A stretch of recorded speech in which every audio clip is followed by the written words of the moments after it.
Nós estamos vivendo um momento muito difícil. Os mais antigos sabem que na história mais recente do país, desses últimos 50 anos, nós vivemos momentos assim delicados. 1964, golpe militar. Depois nós tivemos 1968, o AI-5, foi uma coisa terrível. Depois nós tivemos momentos das diretas já, que virou. Tivemos o impeachment do Collor. E nós estamos vivendo um desses momentos da história. É que quando a gente está vivendo um momento, a gente nem percebe aquele momento. E é um momento delicado.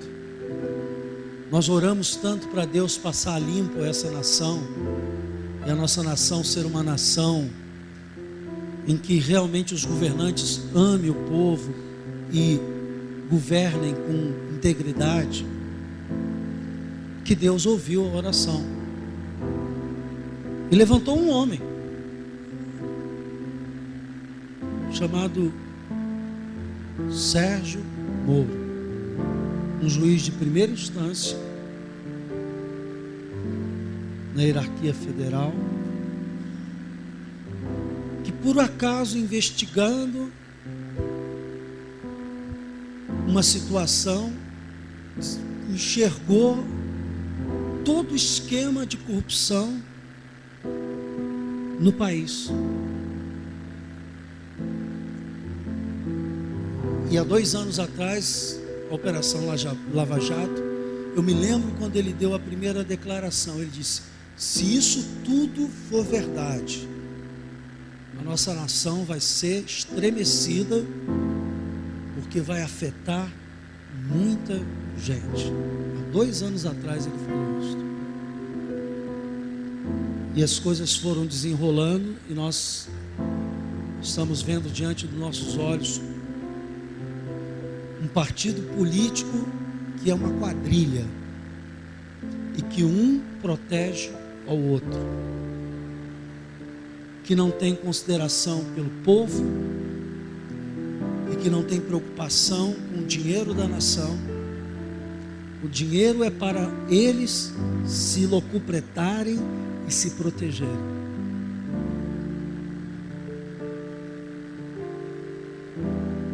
Este homem, eu não sei se é verdade, mas dizem, ele é cristão, ele é diácono da Igreja Batista, primeira Igreja Batista de Curitiba.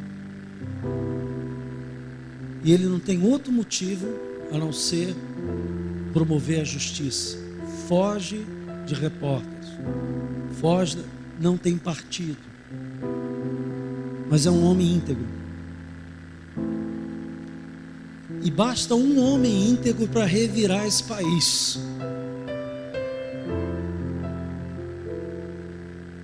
Junto com ele se juntaram promotores destemidos, jovens promotores, promotoras, delegados e delegadas, gente que ama a nação, policiais pagando um preço que você não imagina. Eles quase trabalham 24 horas por dia para descobrir esse esquema todo. Horas e horas, computador checando declarações, contas bancárias para mostrar onde foi o dinheiro, como foi gasto. Porque essa turma que armou o esquema achou que nunca seriam descobertos. Infelizmente, o chefe da quadrilha é o senhor Luiz Inácio Lula da Silva.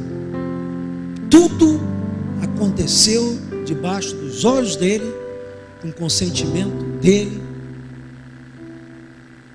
E a gente vê a linguagem que ele usa nos bastidores. Linguagem de bandido, de malandro, de quadrilheiro. de chefe de quadrilha. Eu estou até agora querendo saber que, para mim, coxinha era um salgado. Estou até agora. Alguém sabe o que é coxinha na linguajar de bandido aí? Temos que pegar aqueles coxinhas e dar um pau, alguma coisa desse tipo.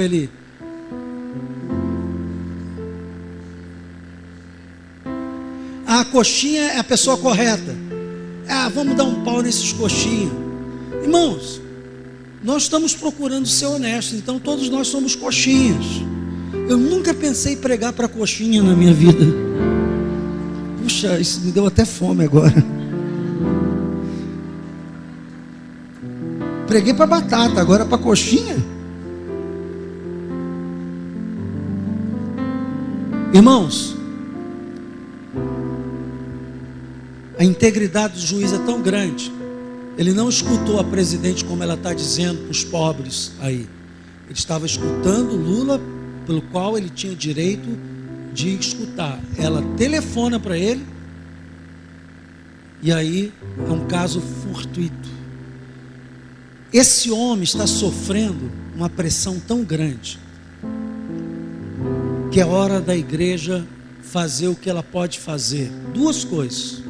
Primeiro, é o que nós vamos fazer aqui esta manhã: orar pelo juiz, pelos promotores, pelos delegados, pelos policiais, pelos técnicos que estão trabalhando lá dia e noite naqueles computadores. Já foram restituídos aos cofres públicos 2 bilhões e 900 milhões, já estão, fora o que está por vir ainda.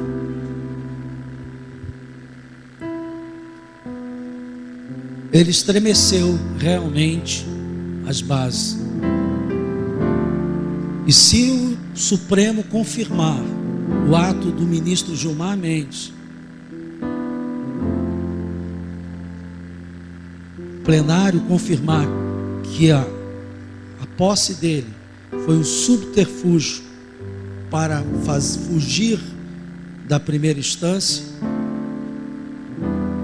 eu não te dou 2 dias e o Moro vai decretar a prisão do Lula. Ele vai para a cadeia. E aí, pode saber, vai desmoronar tudo. E nós temos que estar orando, porque Deus está passando a limpo a nossa nação. O cheiro da corrupção chegou às narinas de Deus, e Deus está dizendo: basta, eu não preciso levantar um exército, eu levanto só um homem.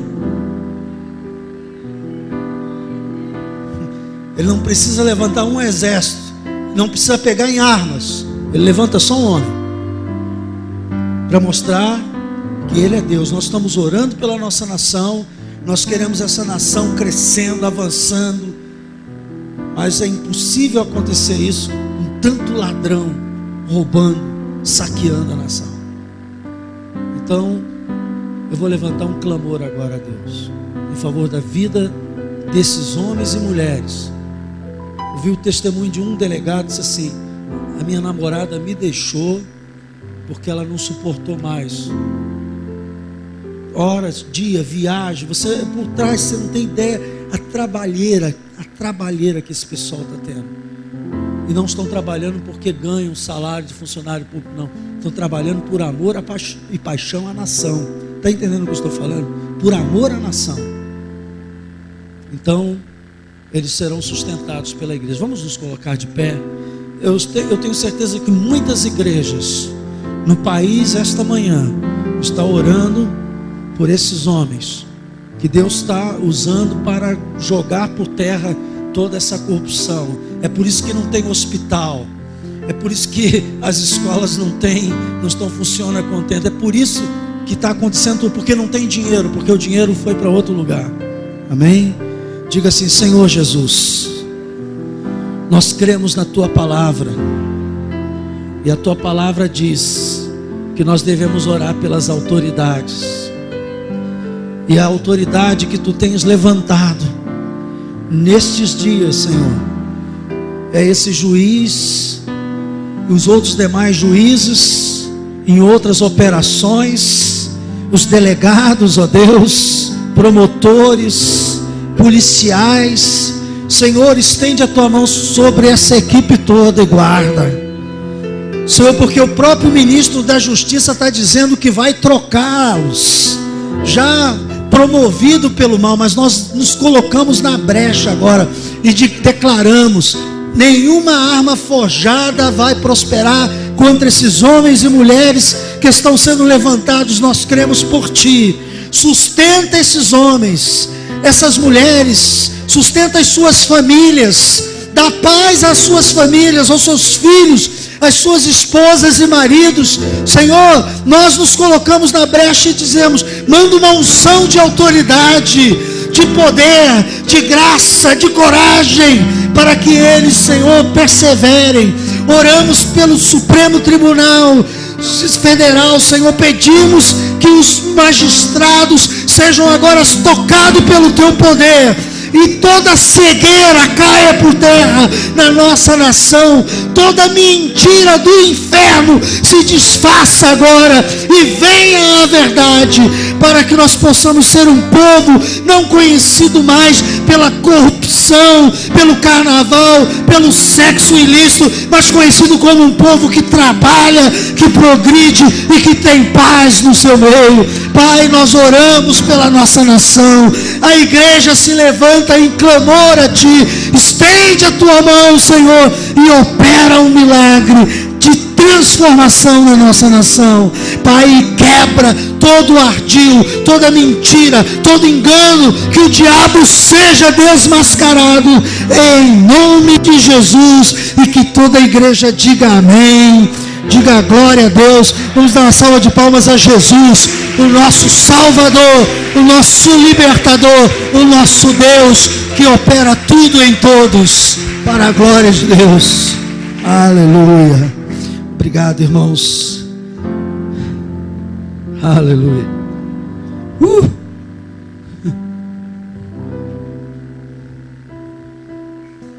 Nós estamos trabalhando com uma visão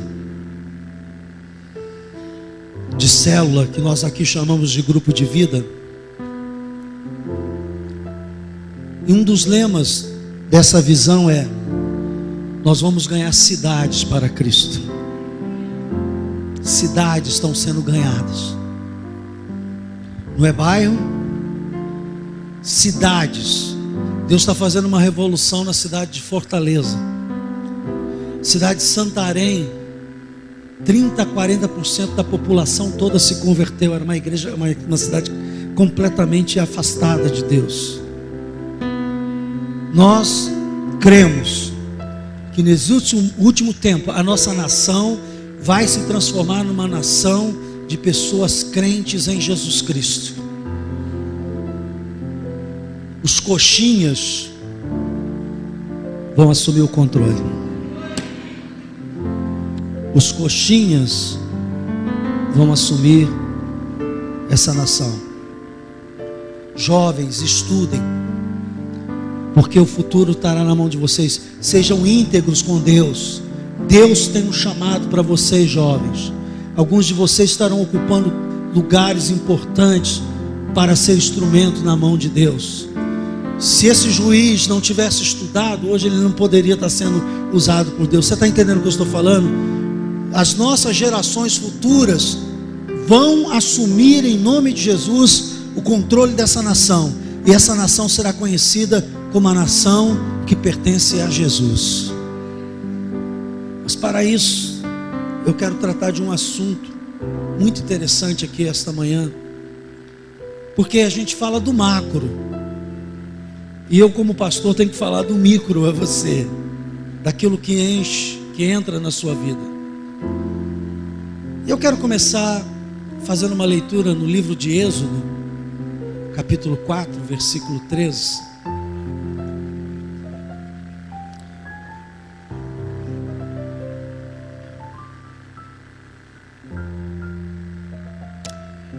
É o trecho da palavra de Deus, quando Deus chama Moisés para realizar aquela obra de libertação do povo de Israel, 400 anos escravo no Egito, e Deus levanta Moisés, chama Moisés. E se você ler aqui o capítulo 4 todo, você vai ver que tem todo um desembaraço esse chamado.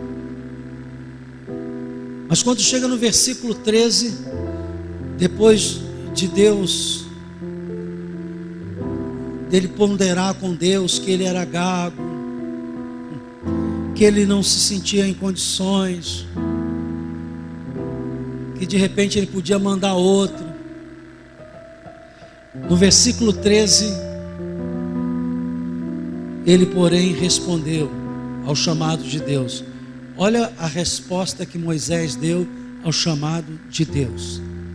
Ele porém respondeu: Ah, Senhor, envia aquele que hás de enviar, menos a mim.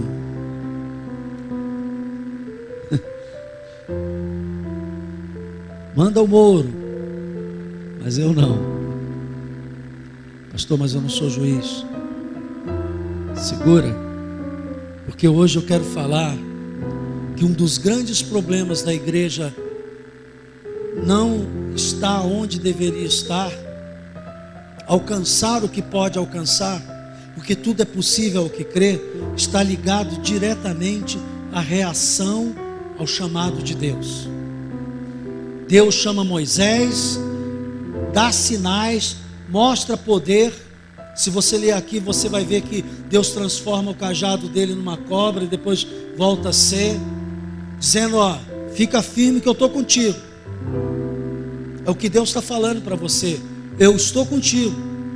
Mas Moisés, depois de tudo que Deus mostrou que faria com ele, através dele, ele porém respondeu: Ah, Senhor, envia aquele que hás de enviar, menos a mim. Moisés tinha achado seu lugar de conforto. Se você soubesse a história dele, ele fugiu para o deserto e lá ficou anos, 40 anos no deserto, e passou a ser pastor de ovelhas, e deixou o Egito para trás, onde ele foi príncipe. E agora Deus aparece a ele e diz: você quis fazer a minha obra no seu tempo, não deu certo. Agora você vai fazer a minha obra no meu tempo. Porque Moisés matou um egípcio para proteger um hebreu que era escravo. Alguém viu, denunciou, ele com medo fugiu, foi para o deserto.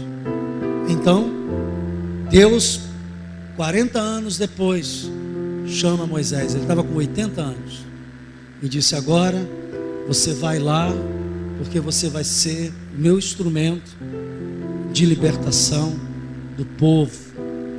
E a resposta que Moisés dá a Deus é isso: Ah, Senhor, envia aquele que hás de enviar, menos a mim. Ele queria transferir. E nós muitas vezes, irmãos, na igreja também estamos assim. A Bíblia diz assim: ide fazei discípulo. A Bíblia diz: ide e pregai.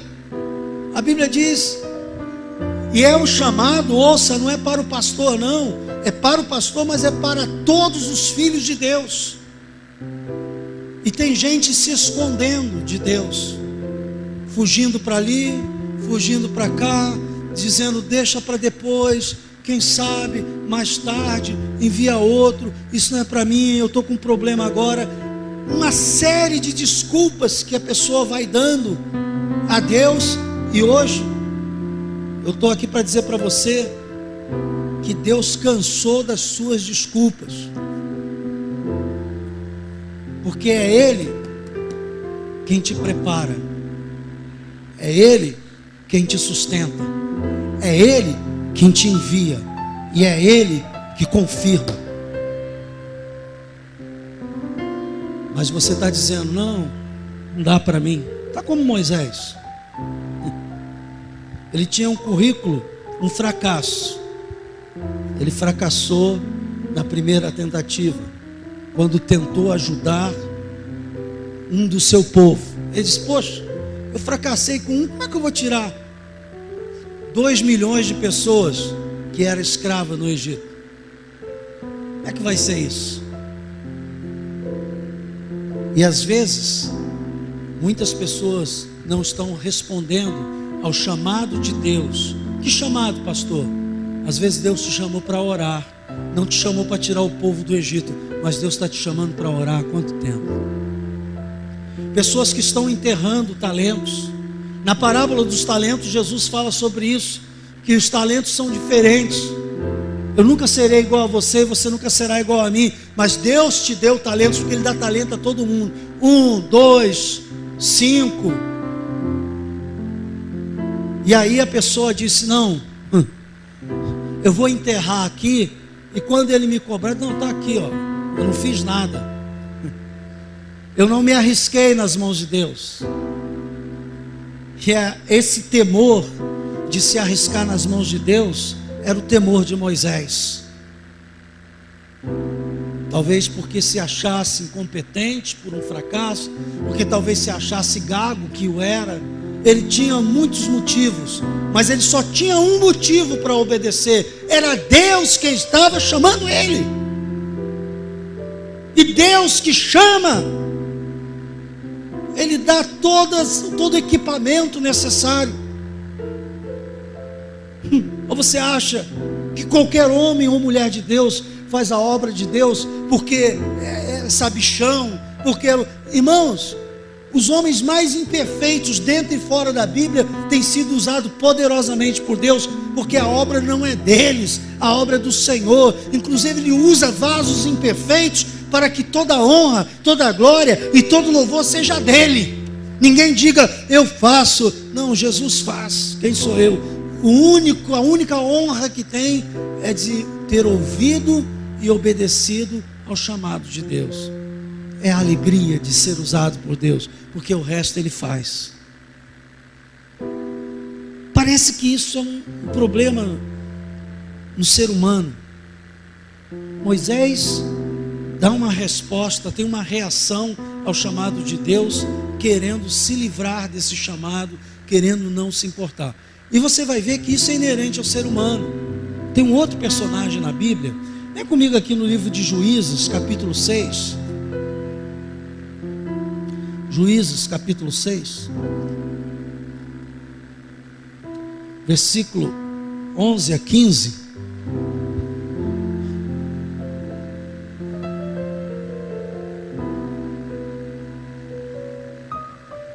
Diz assim o texto: Então veio o anjo do Senhor e assentou-se debaixo do carvalho que está em Ofra, que pertencia a Joás, Abiesrita,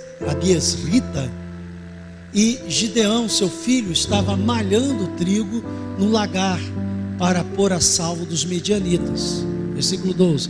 Então o anjo do Senhor lhe apareceu e lhe disse: O Senhor é contigo, homem valente. Respondeu-lhe Gideão: Ai, Senhor meu, se o Senhor é conosco. Olha só a resposta de Gideão: se o Senhor é conosco, por que nos sobreveio tudo isso? E que é feito de todas as suas maravilhas que nossos pais nos contaram, dizendo: não nos fez o Senhor subir do Egito? Porém agora o Senhor nos desamparou e nos entregou nas mãos dos midianitas. Olha, o cara estava tão zerado, que ele disse: puxa, será que é verdade mesmo isso que contaram, que Deus fez tudo isso? Onde é que está esse Deus? Onde é que está Deus? Muitas vezes algumas pessoas estão dizendo assim: puxa, será que Deus não está vendo? Deus está vendo, mas a Bíblia diz que não cai um fio de cabelo da sua cabeça sem o consentimento de Deus. A Bíblia diz que tudo contribui para o bem daqueles que amam a Deus. É para que você responda isso com fé e não com lamentação. É para que você responda isso com posicionamento de atitude e não fique se lamuriando. É para que você reaja em fé. Versículo 14. Então se virou o Senhor para ele e disse, é isso mesmo? Versículo 13, onde é que está o versículo 13? Ok. Então se virou o Senhor para ele e disse, vai nessa tua força e livra Israel da mão dos medianitas. Porventura não te enviei eu? Talvez Deus esteja perguntando para você, já não falei contigo? Quantas pessoas eu já levantei? Quantas pessoas eu já usei como minha boca? E ele disse, ah, Senhor meu, com que livrarei Israel?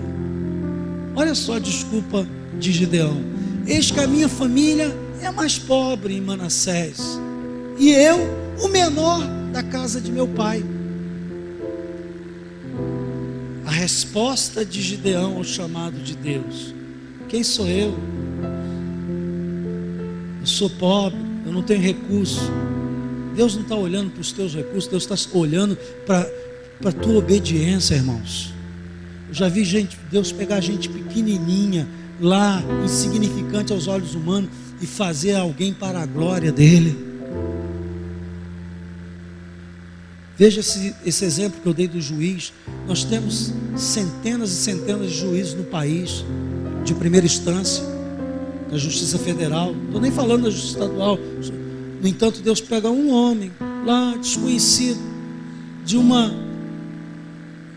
e mostra que ele pode fazer de um pequeno grande. Uma pessoa nas mãos de Deus se torna grande. Eu não conheço ninguém nas mãos de Deus pequeno, porque se a unção de Deus está sobre ela, ela se torna grande. Gideão disse, eu estou ocupado demais, tenho que cuidar da minha família. Você talvez já respondeu isso para Deus: pastor, não dá porque eu tenho problema, tenho família, tenho filho. Você acha que Deus chama desocupado? Deus só chama gente que está trabalhando. Gideão estava malhando o trigo no lagar, ok? Deus não chama desocupado, Deus chama quem está trabalhando, porque o desocupado é tão desocupado que nem Deus quer nada com ele. Então, você tem que botar uma coisa no seu coração: se você não buscar o reino de Deus em primeiro lugar, botar o reino de Deus acima de tudo na sua vida, você vai malhar o trigo, vai continuar malhando, e aquilo que poderia ter uma velocidade de crescimento na sua vida, de prosperidade, não tem, porque não está se cumprindo a palavra. A palavra diz assim: buscai o reino em primeiro lugar, o reino de Deus em primeiro lugar, e as demais coisas vos serão acrescentadas. Ele tinha dúvida quanto ao Deus de Israel. Saiba que Deus reveste aqueles que são chamados ao trabalho do Senhor. Foi o que eu falei aqui desse missionário. Deus reveste. Você tem que acreditar nisso. Temos que manter a proporcionalidade. Nem todos sairão daqui para ser missionários, mas eu estou falando que dentro do chamado de Deus existe proporcionalidades a cada vida. Às vezes Deus está te chamando uma coisa simples. Ora todo dia, 15 minutos, meia hora. Deus não está pedindo coisa absurda. Leia a minha palavra 15 minutos por dia. Deus quer estar contigo. Às vezes Deus está pedindo você, vai lá visitar uma pessoa. Não vou. Participa do grupo de vida. Não vou não. Deus não está pedindo nada. O problema está na sua disposição, na sua reação ao chamado de Deus. Há um homem que, diferente de Moisés e Gideão, que no primeiro momento deram a resposta, mas depois se submeteram e obedeceram a Deus e foram abençoados. Diga glória a Deus. Há um homem na Bíblia que teve a mesma reação, só que ele disse não e não, não. Vem comigo aqui no livro de Jonas, capítulo 1. Eu não sei se você quer ser Moisés, quando eu digo quer ser, no sentido do exemplo de conduta. Se você quer ser Gideão, ou quem sabe você quer ser o Jonas. Mas olha só o que acontece com Jonas na vida. veio a palavra do Senhor a Jonas, filho de Amitai, dizendo: dispõe-te, vai à grande cidade de Nínive e clama contra ela, porque a sua malícia subiu até mim. Lembra que eu falei, que eu orei aqui, que a malícia essa corrupção subiu até as narinas de Deus, e por isso Deus está levantando a sua mão? É isso que eu estou falando. Jonas se dispôs, mas sabe para quê? Para fugir da presença do Senhor, para Tarsis, que foge do teclado de vez em quando. Quem tem ouvidos, ouça o que o Espírito diz à igreja. Pai, se dedica ao teclado, vem, gasta tempo, ensina aos mais jovens. Alguém já falou isso para você? Então ouve, surdo. Aqui, ó. Fugir para Tarsis. E tendo descido a Jope, achou um navio que ia para Tarsis. Pagou, pois, a sua passagem, embarcou nele e começou a cantar: entrei de gaiato no navio, entrei pelo cano. Não está na Bíblia não, mas é isso que aconteceu. Para ir com ele para Tarsis, para longe da presença de Deus. Você vai ver que a musiquinha que eu estou cantando é verdade. Mas o Senhor lançou sobre o mar um forte vento, e fez-se no mar uma grande tempestade, e o navio estava a ponto de se despedaçar. Então os marinheiros, cheios de medo, tinham mais temor a Deus do que o próprio Jonas. Clamavam cada um ao seu Deus e lançavam ao mar a carga que estava no navio, para aliviarem do peso dela. Jonas, porém, havia descido ao porão e se deitado, e dormia profundamente. Que se dane, eu não estou nem aí para Nínive, não estou nem aí para as almas que vão para o inferno lá, não tem nada a ver comigo, eu não vou me envolver nisso. Estava ele lá. Aí o que aconteceu? Chegou-se a ele o mestre do navio e lhe disse: o que se passa contigo, agarrado no sono? Levanta-te, invoca o teu Deus, talvez assim esse Deus se lembre de nós, para que não pereçamos. E diziam uns aos outros: vinde, lancemos sorte para que saibamos por causa de quem nos sobreveio este mal, que não era para ter essa tempestade. E lançaram sortes, e a sorte caiu sobre Jonas. Que azar. E aí então lhe disseram: declara-nos agora, por causa de quem nos sobreveio este mal? Você sabe, porque tudo está indicando aqui que é você que é o problema. Que ocupação é a tua? De onde vens? Qual a tua terra? De que povo tu és? És tu? E aí, diante da Polícia Federal, ele respondeu: sou hebreu e temo ao Senhor, o Deus do céu, que fez o mar e a terra. Por isso, então os homens ficaram possuídos de grande temor e disseram: que é isto que fizeste, cara? Você desafiou o Deus do céu e da terra e do mar?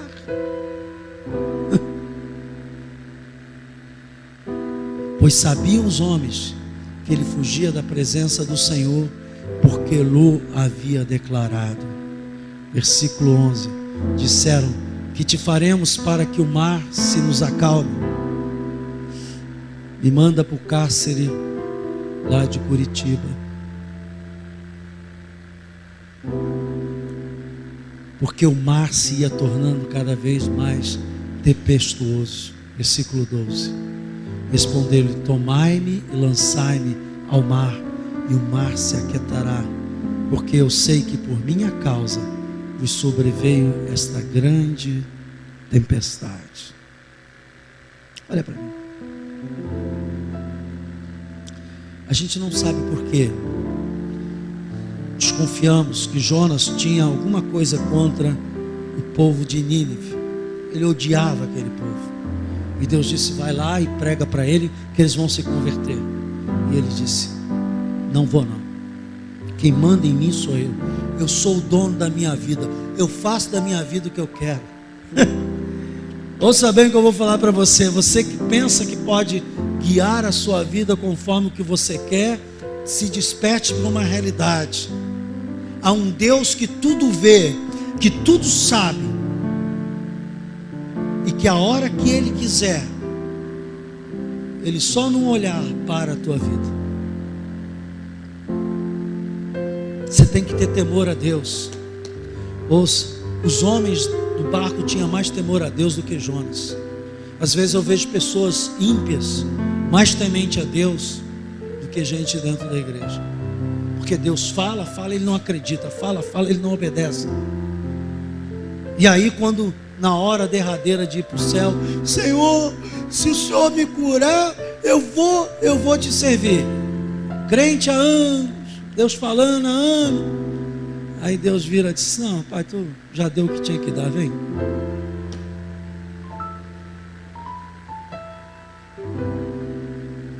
Qual é a sua reação ao chamamento de Deus? Os ressentimentos de Jonas chegaram a tal ponto que ele não enxergava mais o valor das pessoas, ele não enxergava o valor das almas se perdendo, ele não enxergava mais o valor de Deus que transforma as pessoas. Ele não conseguia mais enxergar que a razão dele ter sido chamado por Deus era uma razão que estava acima de valores pessoais, e que milhares de pessoas iriam para o inferno se ele não tivesse ido pregar. Diante dessa situação, se você continuar lendo, Jonas vai cair dentro do ventre de um grande peixe, e lá do ventre do grande peixe ele clama a Deus, quando ele viu que o negócio iria levá-lo à morte. E Deus, sempre misericordioso, dá uma segunda chance. Eu vou dizer uma coisa: Deus está dando uma segunda chance a você. Vou repetir, quem tem ouvido ouça. Deus está dando uma segunda chance a você. Deus está te dando uma segunda chance. Para quê, pastor? Você não vai ter que ir a Nínive, mas alguma coisa que Deus está te pedindo, e você sabe. Eu não sei, mas você sabe, porque lá no nosso espírito a gente tem certeza que Deus falou conosco. E sabe de uma coisa?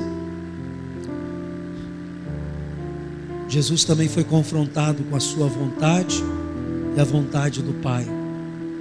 Em Mateus 26:39, Jesus passa pelo momento mais terrível da vida dele. Foi às vésperas do seu sacrifício. Adiantou-se um pouco, prostrou-se sobre o seu rosto, orando e dizendo: meu Pai, se possível, passa de mim este cálice, todavia não seja como eu quero, e sim como tu queres. Que diferença!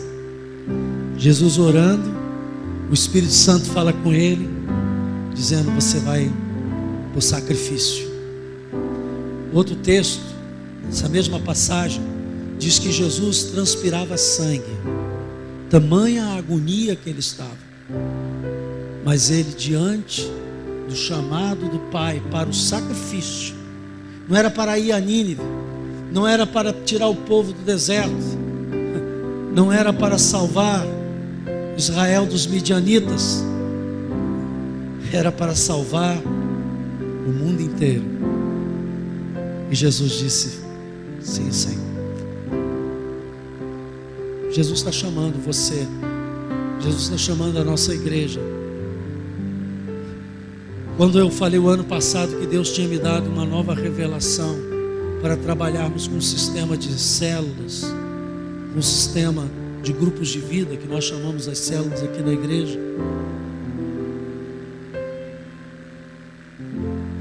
Ele disse para mim que iria chamar muitas pessoas. E algumas pessoas têm uma resposta, uma reação, às vezes parecida com a de Jonas, às vezes parecida com a de Moisés, às vezes parecida com a de Gideão, e permanece. Mateus 8, 22. Olha o que Jesus fala. Olha o que Deus está dizendo para a tua reação. A desculpa que você está dando. Uns estão fugindo, como Jonas. Outros estão dizendo para mandar outro, como Moisés. E outros estão dizendo que são muito pequenos, não pode realizar, como Gideão. Mas a resposta que Jesus quer que você dê é a resposta que ele deu ao Pai. Senhor, vem e faça-se a tua vontade. Replicou-lhe, porém, Jesus: segue-me e deixa os mortos sepultar os seus próprios mortos. Ele chamou um jovem e ele disse: Senhor, eu te seguirei, mas deixa eu primeiro sepultar o meu pai. Olha a resposta de Jesus.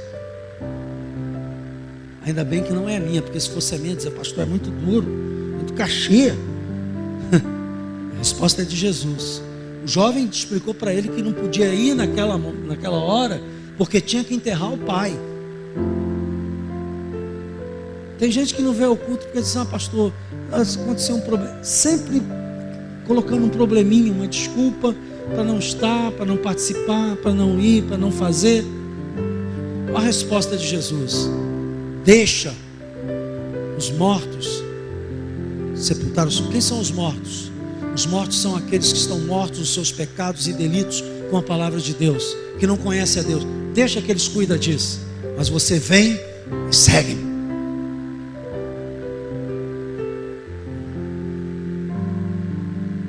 E qual é o valor de seguir a Jesus? Mateus 19, 27. Veja só. Então lhe falou Pedro: eis que nós tudo deixamos e te seguimos. Que será, pois, de nós? Versículo 28. Jesus lhe respondeu: em verdade vos digo que vós, os que me seguistes, quando na regeneração o Filho do Homem se assentar no trono de sua glória, também vós assentareis em 12 tronos para julgar as 12 tribos de Israel. Versículo 29. E todo aquele que tiver deixado casas, ou irmãos, ou irmãs, ou pai, ou mãe, ou mulher, ou filhos, ou campos, por causa do meu nome, receberá muitas vezes mais, receberá aqui muitas vezes mais, e herdará a vida eterna.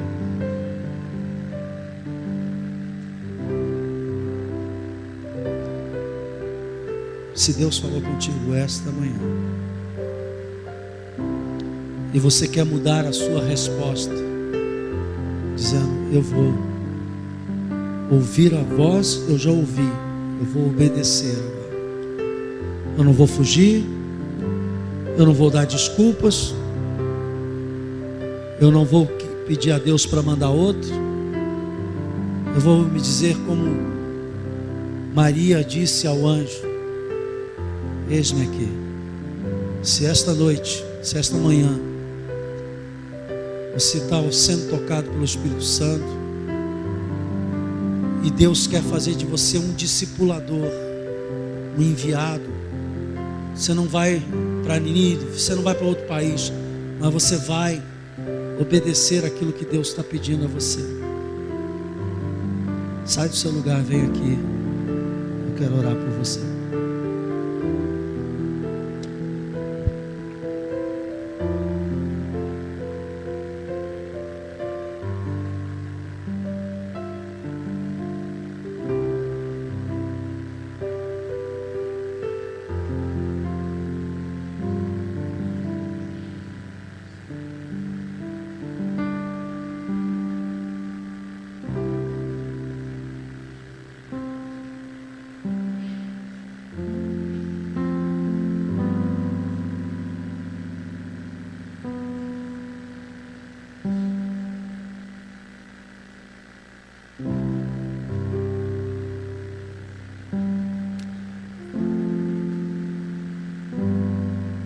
Eu um dia fiz isso que vocês estão fazendo.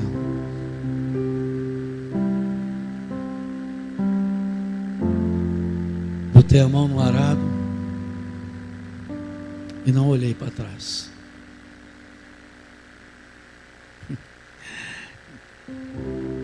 As pessoas têm uma ilusão da vida. A vida vale a pena ser vivida quando ela é vivida na direção de Deus. As pessoas se agarram a coisas, a famílias, de tal maneira e diz: não, ame a sua família, faça o que tem que fazer. Mas quando Deus falar contigo, ouça a voz de Deus. Põe a mão no seu coração, diga assim: Senhor Jesus, ouvi a tua palavra e eu estou entendendo, Senhor, que já há algum tempo tu tens falado comigo, mas sem usar as palavras, a minha resposta tem sido parecida com a resposta de Moisés, de Gideão, a resposta do Jonas.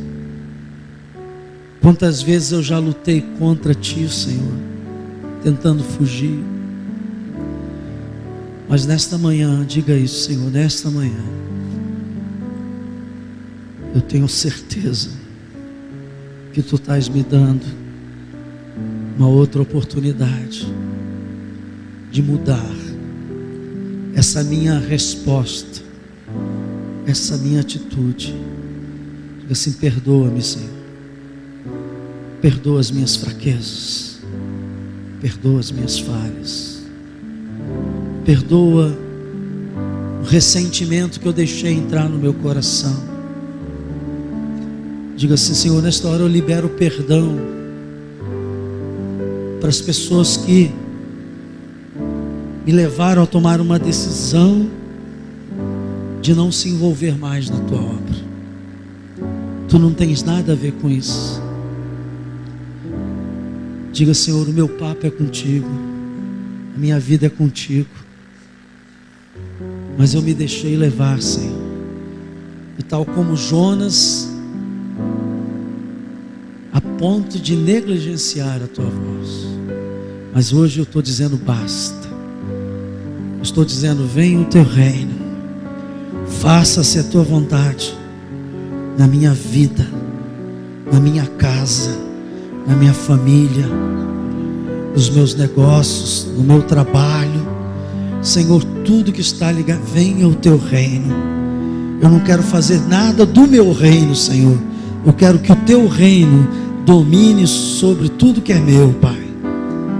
Diga: me dá ouvidos espirituais, sensíveis, para perceber, ouvir a tua voz e obedecer. Muito obrigado, Senhor, por este momento, por esta oportunidade, em nome de Jesus, amém. Oração feita, sabe? Vai dar uma guinada na tua vida. Você vai ser um pregador da palavra. Tua vida vai entrar numa reviravolta que você nem imagina. Você vai ser tão crente que a tua mulher vai dizer: meu Deus, porque Deus está fazendo uma obra tremenda na tua vida. Você hoje está no caminho de ser aquilo que nunca imaginou que seria, mas é Deus que vai fazer. Gente, Deus olhou para o coração de cada um de vocês. Vem cá, querida.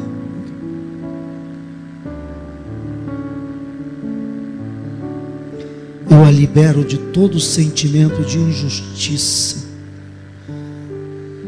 Eu a libero de tudo aquilo que tem trazido mágoa, tristeza no seu coração.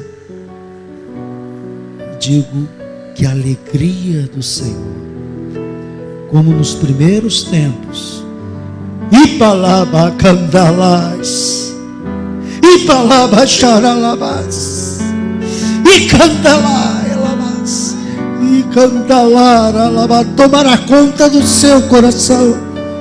A sua alegria vai chamar muitas pessoas, porque a sua alegria será a alegria do Senhor. Icandalará, o pranto se converterá em alegria, e as lágrimas em sorriso, para a glória de Deus. Chacandalás, aleluia. Xalabachandalás. Senhor, precisamos passar mais tempo na Tua presença, porque quando passamos mais tempo na Tua presença, Senhor, Tu falas conosco, Tu nos instrui, Tu nos dá unção.